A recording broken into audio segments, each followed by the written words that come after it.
Hello, everyone. Once again, Itamar from Jerusalem, and we are today continuing our ongoing discussion about virtual tourism. And today we have our first lady on the podcast, Grace from Buenos Aires. Welcome, Grace. Hi. Hey, so like we usually do, I would love if you can tell us about yourself. Who are you, Grace? Okay, Grace. So I'm Grace from Buenos Aires, and actually, I was born in Buenos Aires, but when I was 5, my father decided to go to the States, and his original plan was 2 years. It ended up being 11 years, so I ended up, the whole family there ended up studying almost all of my school years in the United States. Then we came back to Argentina. And I finished high school here, was with my family, and I didn't really understand what was going on with the world, because way back then, I'm not going to tell you when, but it was not. It was the 1990s. Tell us, it's okay. It was a long time ago, but I'm not going to tell you exactly, but there was no social media and there was no globalization, and Argentina was like another planet, more or less. So even though I was born here, I didn't really have, I didn't have any connection. And when I came back, it was like going into another world. I remember my brother and I would look at the things in the streets. Felt like we were in the time tunnel, like we had come, back in time. Yeah. And it was okay, but the thing is that culturally it was very quite a cultural shock, because like today, if my daughter would go to another country, actually she did, and she came back and everything, everybody's like the same with social media. There's a lot of connection, but way back then it was like, you make a long distance call and you're yelling, "Hey, can you hear me? Yeah." It was like, we used to send like cassettes with, cassettes. Yeah. Anyway, so that was kind of a cultural shock. And the good thing was I really learned, this English is because of that. But I do speak fluent English and Spanish. When I finished high school, I didn't know what to do, so I went to Israel. Okay. And since I'm Jewish, I had the possibility of going to Israel. I went to kibbutz, blah, blah, blah. I came back, then I went back to Israel, ended up staying there 4 years, studying and living and working and studying in Israel. I have family there, and it was lots of fun, but I still didn't know what to do with my life. I came back to Argentina, and then I just stayed here since then. So that's like the general part. I studied graphic design. I did lots of different things. I studied English. I taught English. I was a dancer. I danced Israeli dances. I taught Israeli dances. I was also, I did lots of different things, and I also always loved art. So I studied graphic design. I ended up being a graphic designer. And after that, I did many different things. I worked in production of music, of events, different things. Because I knew English, it was easy for me to work with international events. And then I worked at a company. Every 7 or 8 years, I change and I do something different. And all of a sudden, I decided to study tourism because it sounded attractive to me. I wanted to change, and I knew languages, and I loved being with people. I loved teaching, and for me, a tour guide is a teacher, is somebody who transmits, who teaches people about their place or about different things. So I studied tourism. And when I studied tourism, since I loved art, I decided to do a special city tour as a practice related to street art. And I got into the street art scene. I started studying street art and seeing what that's all about. And I realized that that's what I wanted to do, focus on that in tourism. Cool. So at this point, you're mainly in Buenos Aires, right? So I am in Buenos Aires. I live in Buenos Aires. I stayed in Buenos Aires, even though I have traveled, but this is my where I live permanently. And I have done city tours in Buenos Aires, but I realized that what I most like is to do street art tours. So I really investigated a lot, and I got to know the artist, the world, what it's all about. And that's what I do.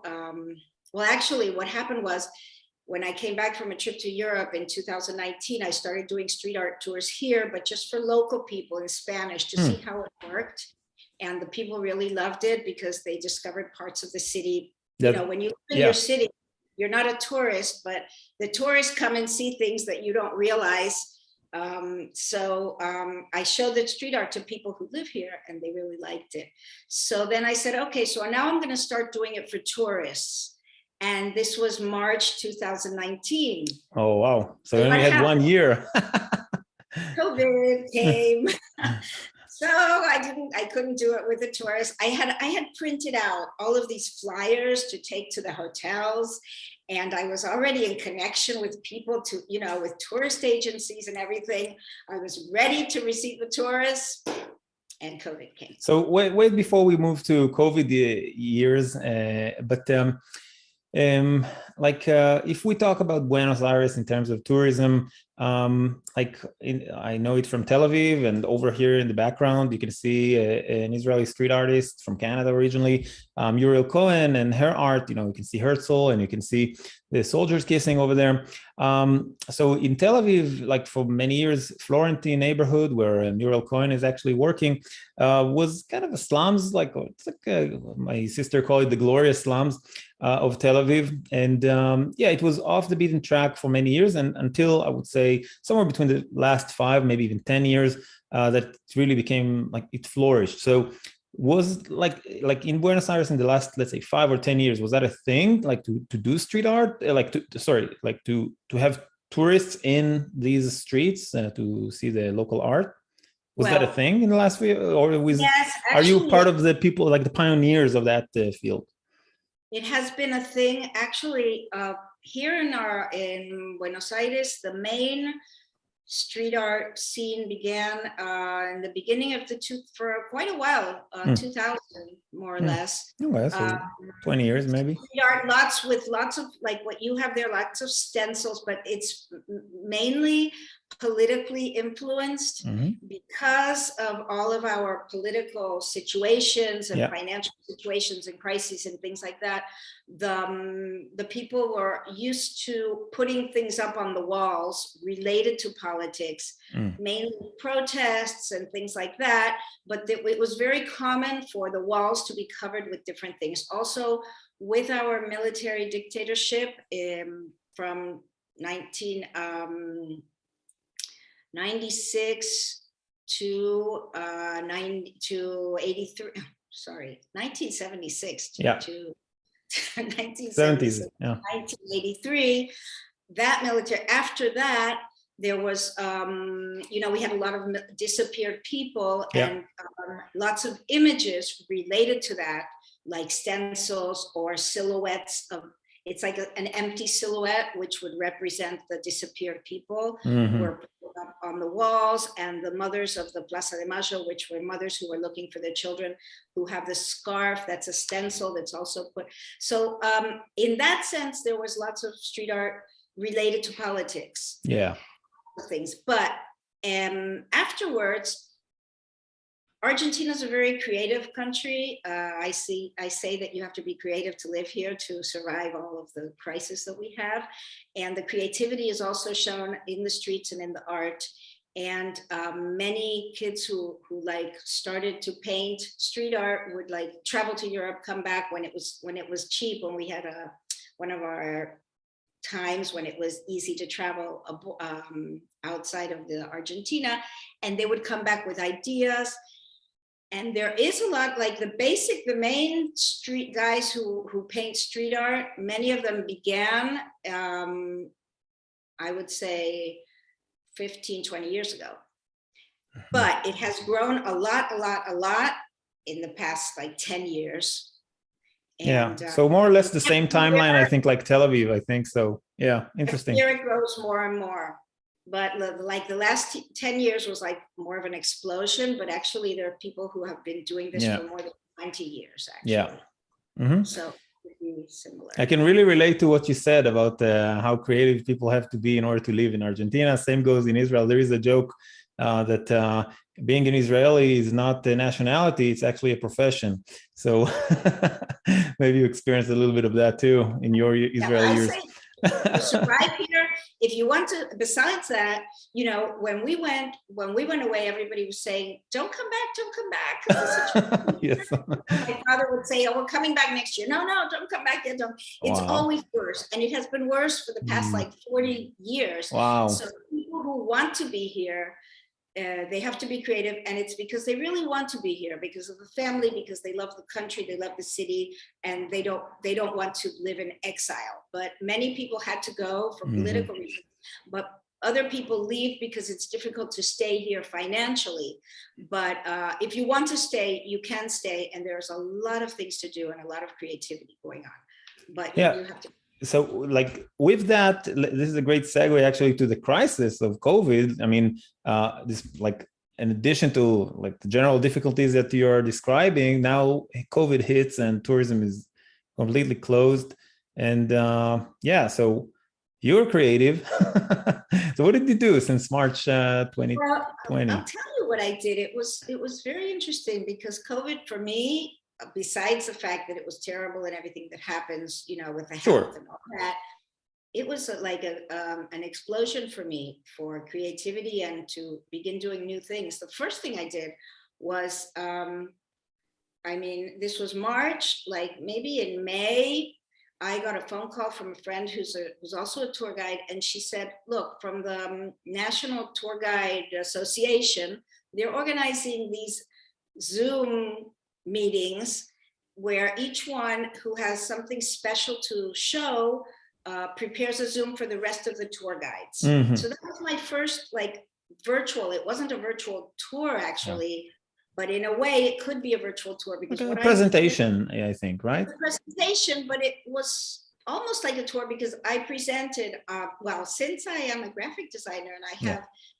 I know how to use like technology and PowerPoints or different things with videos and things like that. So I created a Zoom for other tour guides to see, to talk about the history of street art around the world. So I began telling, you know, how it began in the trains in New York in the 60s and 70s. And then I moved on to give examples of street artists here in Argentina and street artists around the world and the techniques they use and everything. It was about an hour, a little more than an hour. And it took me a long time to prepare it because I had to, you know, look for information and put in. I wanted it to be dynamic. So I didn't want it to be just, you know, bullet points or text. I wanted to be a lot of images. Visual. So I created this Zoom and it was really great. And afterwards I realized, well, this was great for the tour guides. I could use this for other things. So I presented that for schools here in Argentina in English and in Spanish for their art department and for their English department. And I taught the children. And then I did it for some old age, like for seniors residents in the United States. And a friend of mine in Canada asked me, hey, I'm teaching in Canada, could you do it okay. So that's how I began with virtual something. It wasn't a tour. Now, in parallel to that, one day I'm on Facebook and I'm in several pages Facebook groups that have to do with tourism. And I see that somebody is announcing a virtual tour in St. Petersburg. And you know who that was? Anna. That was Anna Levina. Yeah. And I said, oh, what is this? I'm going to sign up for this. I'm going to check it out. I didn't even know it was, at that time, Heygo was virtual trips. So I signed up for the tour and I turned it on and I see this girl walking at 11 p.m. at night in St. Petersburg. It was raining. She was showing us, and I felt like I was walking with her down the streets of St. Petersburg. It's amazing. I was like astonished. I said, what is this? And there were people like coming on and on the chat, you know, I said 100 people, 200, I don't know how many people were there. Anyways, when I finished that, I said, hey, what is this platform? Maybe I could do something on it. So I looked it up. I checked, you want to be a guide on virtual trips? Okay, I signed up. I got an interview, blah, blah, blah.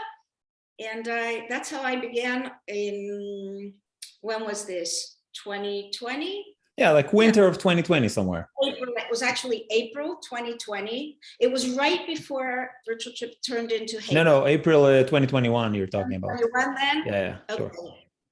So it was April 2021. Yeah. Right, because now it was a year. A year ago. Yeah. Okay, so it was April 2021, and I signed up, and I learned. I didn't even know what a gimbal was. I said, I don't know what this is, but it looks like fun, and I started, preparing my tours, and that's how I began with virtual tourism, and it opened me up to a whole new world. And I started telling everybody about it. It was like, hey, you got to see this. The thing is that here in Argentina, Heygo is only in English. So many of my friends from Argentina couldn't watch it. But, my brother lives in Miami, and I have lots of friends who speak English. So everybody who could, I told them, you should watch this. And that opened up a world, not only meeting you and meeting all the other guides and seeing and connecting and doing this. I don't know. I couldn't stop talking about it. It's thing that's virtual tourism. So I don't know. I thought so it was great. Walk us through, the like your stages of development in, you started with the presentation, then you discovered gimbal and streaming live from the streets of Buenos Aires in your case. Tell us, how do you develop the content? Like, what was your passion about? Was it straight ahead you went to the street art, or you did some classic tourism and then you moved to the street art? No, I decided, and this was a thing because there's Fabian is he's the guide in Buenos Aires. Yes. He was here from Heygo from the beginning, I think. Yeah. And so he welcomed me. So we arranged at that time. So I said, look, I'm just going to do street art. You stick with the historical and with the other things, and so we won't, step on each other. And what I did was I started preparing. Those are tours that I have done, but it's different. You have to adapt, to the virtual world that you're walking around alone and talking down the street. You're like you're talking alone down the street. But and it's interesting because the people see you with the gimbal and they think like you're from a TV channel or yes. something. What is that? They think they're going to be famous. So I say, hi. It's funny, but I don't know. I guess it looks important. So I had to, I had to learn about, okay, what to do before the tour, and make sure that this is off, that this is on, and make sure of the battery. There's lots of technical issues, but those technical issues, they sort of turn into automatic things afterwards. And what I did was just try to see, since I'm showing street, try to see what the best way it would be to show this to the people, and ask questions in the middle, like when there's some paste ups or things of people that are well known, I ask them questions. Who knows who this is, and who knows what about this? Or like the other day, I did a brand new one the other day, Australian street art surrounding the embassy, and ask the people what they feel. What does this express? Because it all has to do with art. Now, so I prepared different tours. It's strange because I feel there's something strange about it for me, when it's like sometimes you have to like ask something to see if the people are still there, because it's like you are alone. You're not alone, but you might feel alone at sometimes. And each time is different. Even though it's the same tour, I realize that each time it's different. It's a different feeling or sensation. Yeah, I know the feeling. We as guides, we are very sensitive to, the crowd. So I totally hear you. Tell me, you mentioned that the street art in Buenos Aires is very, maybe in Argentina in general, is like tends to be very political. But in terms of the themes of your tours, like maybe you can tell us about that. Like, how do you decide like the title of the tour? Well, actually, the street art began as political, and I think that's why today Buenos Aires is a great place for street art, because it began as political. There are practically no restrictions as to who can put what on the walls. Mm-hmm. Like, if I have a house and I want somebody to paint the front of my house, I don't have to ask anybody for permission, like for the city government. Yeah, no regulation on the facade of the. No regulation on what the private property is. And so in that sense, many people from other countries came to paint here as well, because there's lots of permissions, and the city government also does like mini festivals where people come and paint. So actually today it's not as political as it was when it began. Yeah. Today there is much more artistic street art, or street art to raise awareness on different topics, like on the missing people, or feminism. There's a lot today. Like there's this artist who she told me that she was invited to paint at a festival in 2011, and out of 100 artists there were only 4 women. The rest were men. And she was like, that was like the situation of women in the world in many areas, right? Yeah.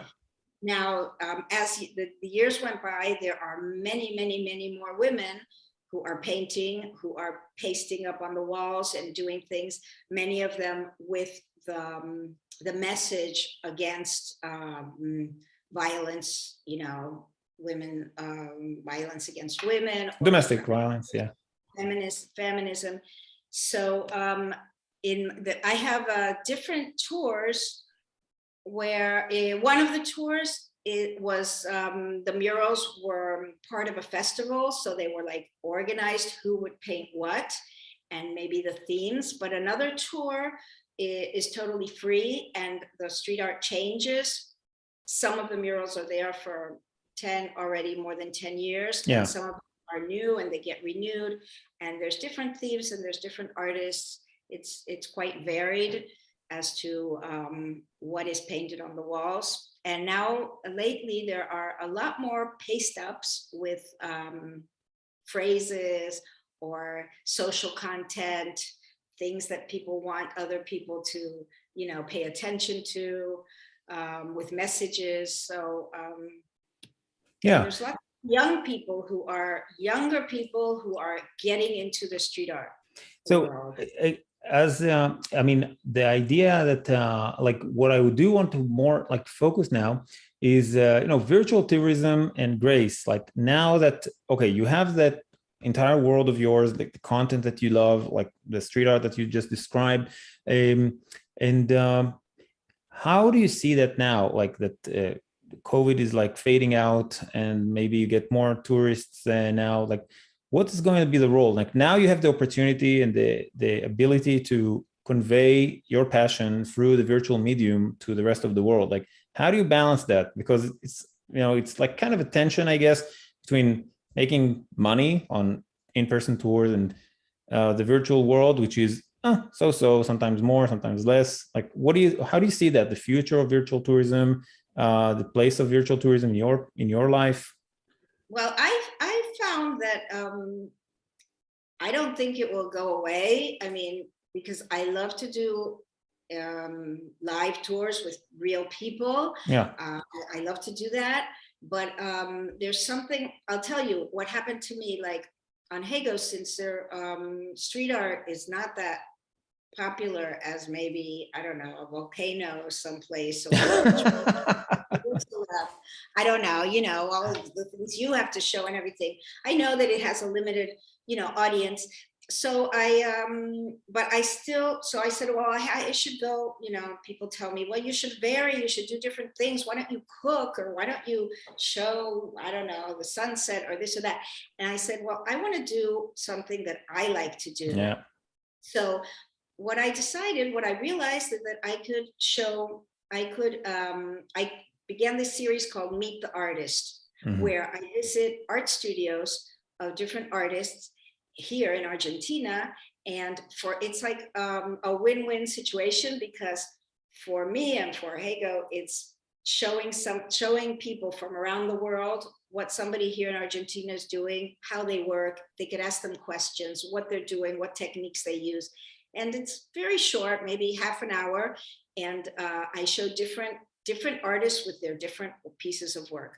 For the artist, it's great because it's showcase. It's a window to the world. Yeah, their exposure.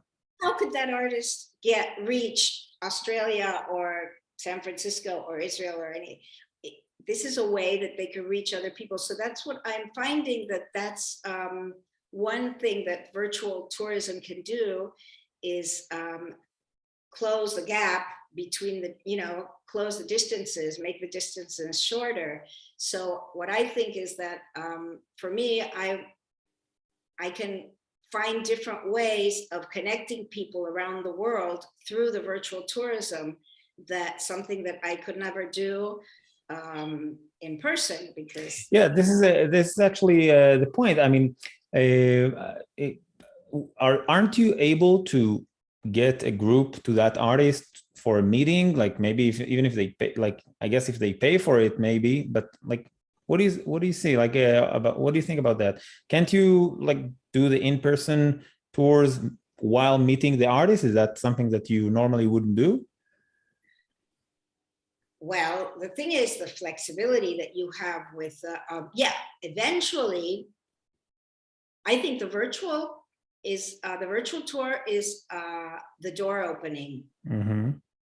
For you to these artists, for example. For me to the artists, and for the people to the artists, and for the artists to the world. Yeah.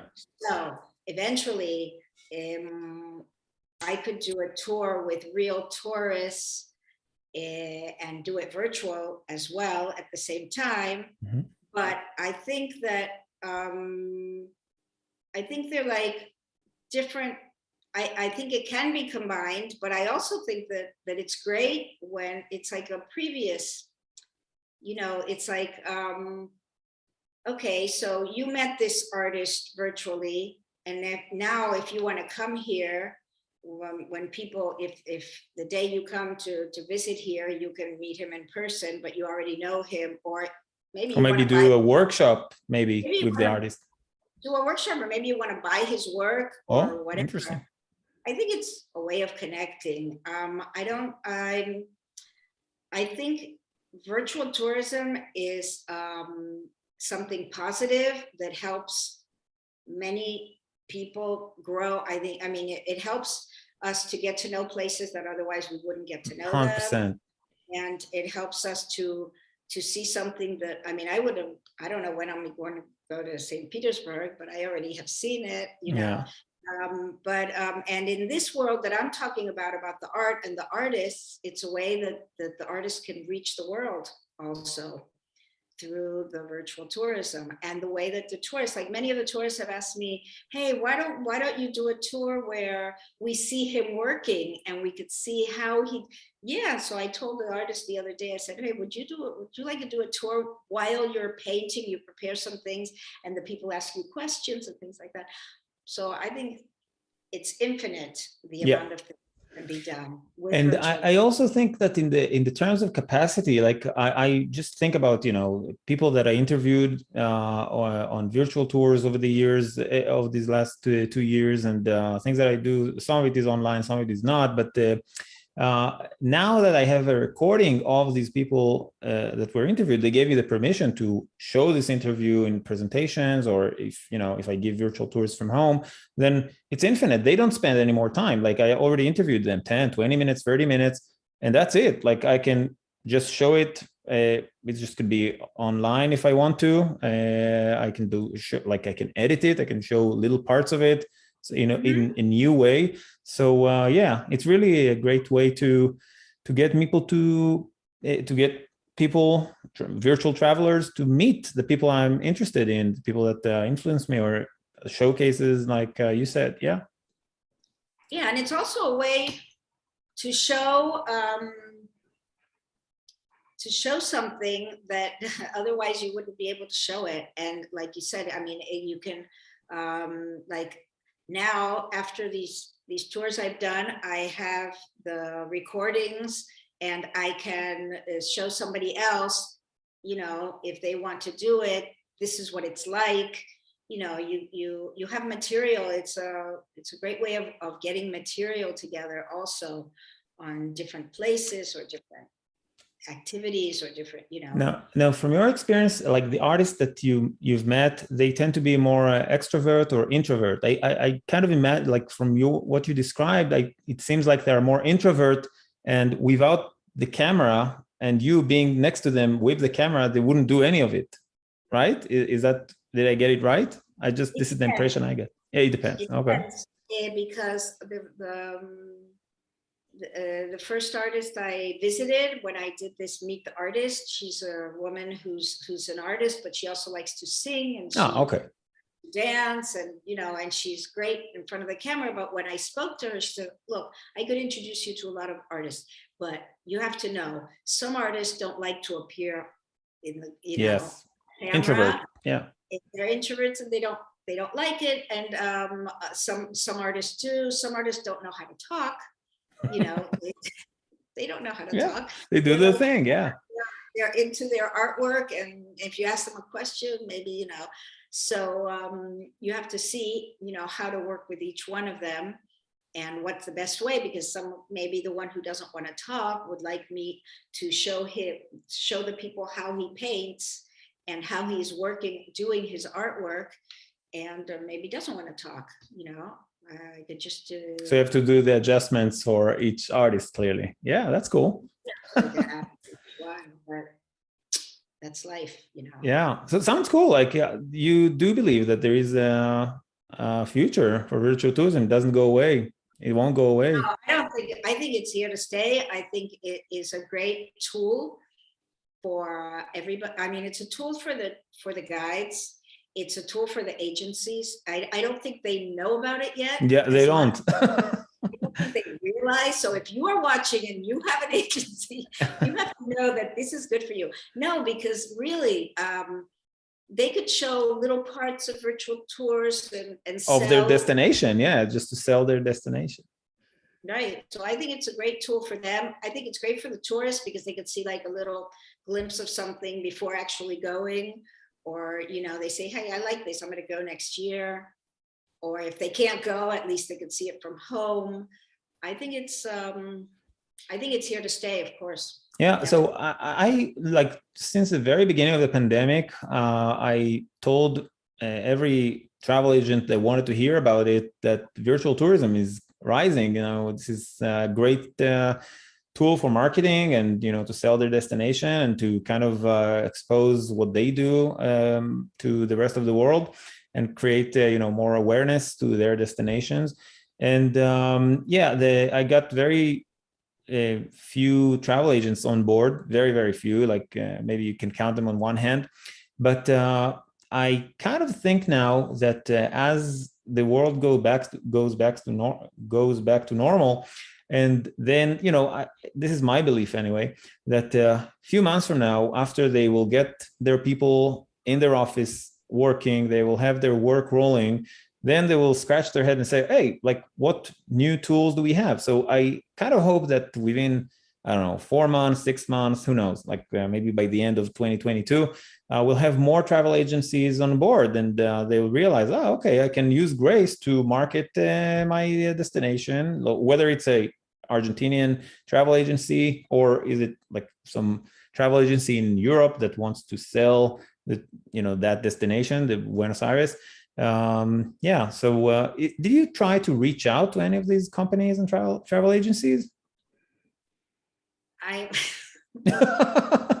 am not you, Itamar. I am. you sleep at night. I do sleep at night. No, and I don't even sleep at night always. Okay. No, I have a lot of. It takes me a long time to do each thing. Yeah. I am very meticulous about, you know, each time I prepare a new tour, I'm like studying. I'm doing a lot of research. Do the whole research. And every new project, my brother says I'm like the project woman. have 1,000 projects, and I got this long list of things. So I haven't gotten to that yet. Okay. I have actually I have spoken to some, I was even wondering why there is no virtual tourism, there's very few in Spanish. I know that, okay, English is the main language around the world, but Spanish is close. I mean, it's huge, of course. There's so many countries, not only countries that speak Spanish, United States, you have Spanish all over the place. Of course. And so I don't know why there aren't virtual tours in Spanish. And I have been talking to some friends that have agencies that say, look at this, you could do this and that. And it's like, I don't know. It's a project and it takes time. And I haven't had time to do that. But that from here, we can both agree to call us, the guides, to reach out to travel agencies and try to pitch them this idea of, use it as a marketing strategy for their business. Maybe that would work. I think it would be interesting. Maybe, sometimes when you tell somebody about something, they listen, but they're thinking about something else. Maybe it would be interesting to prepare some kind of a pilot, to prepare something. Look, you could, some kind of material. I don't know. I'm thinking about a better way of selling it to them with something, concrete, real. And say, because when you give them the idea, maybe they don't imagine it. Like many people, I say virtual tourism and they say, what's that? Yeah, they didn't catch up. So for the basic thought that I pitched, I'm talking about 2020, I already pitched that. I told them, look, you have a newsletter. You have all these travelers that went through you and maybe they just had to cancel because of COVID and all that. Send them a newsletter, invite them to a free virtual tour. I mean, the guide will get either tips or, whatever fixed price you can give him. And that's it. It's a win-win. You're going to give them some added value of of whatever destination you want to show them. They will be happy. The guide will be happy. You'll get traffic. Why not? I mean, this is such a basic thing. And people love it. Virtual tours for free, that's for sure. But I mean, I actually think that the guides, of course, should be paid somehow. That's at least from my point of view. But I do think it's a great added value that the travel agencies can give, their travelers that maybe are craving for new destinations and new adventures and want to be inspired. I think eventually it will. I think it will happen, but maybe it'll take some time. But I do think it'll happen because I'm positive that I know that virtual tourism is going to stay and that it is good for everyone. I think it's good for everyone. Very cool. Okay. So any other thing you want to tell us, Grace? No, I'm off. I will be out of the virtual tourism for a little. Oh yeah, I know. I'm traveling myself, but I will be doing a tour from where I will be, some virtual tours. But right now I'm actually preparing my trip that I'm leaving on Monday, so I'm a little busy with that. But this is just for a few weeks, right? You'll be back. No, it'll be a month that I'll be away, but I'll be back soon. And no, the only thing I want to say is thank you, because you are a motor. You're like an engine. You are never stopping. You're always there. I don't know where you get your energy from, but thank you for all of your initiatives. I have the baby helping me out in the office, so he carries much of the burden now. So yeah. Yeah, I have a backpack. He's taking all the paperwork now, so I got it off my head. I see that. Thank you very much, Grace, for your time and your thoughts. Okay. So guys, more interviews and podcast on our virtual tourism podcast. I hope you enjoyed it. More is about to be launched, and Grace, all of your social media will be on that video, on the description of the video. So be sure to contact Grace if you are getting to Argentina. And until next time, thanks again. Goodbye for now.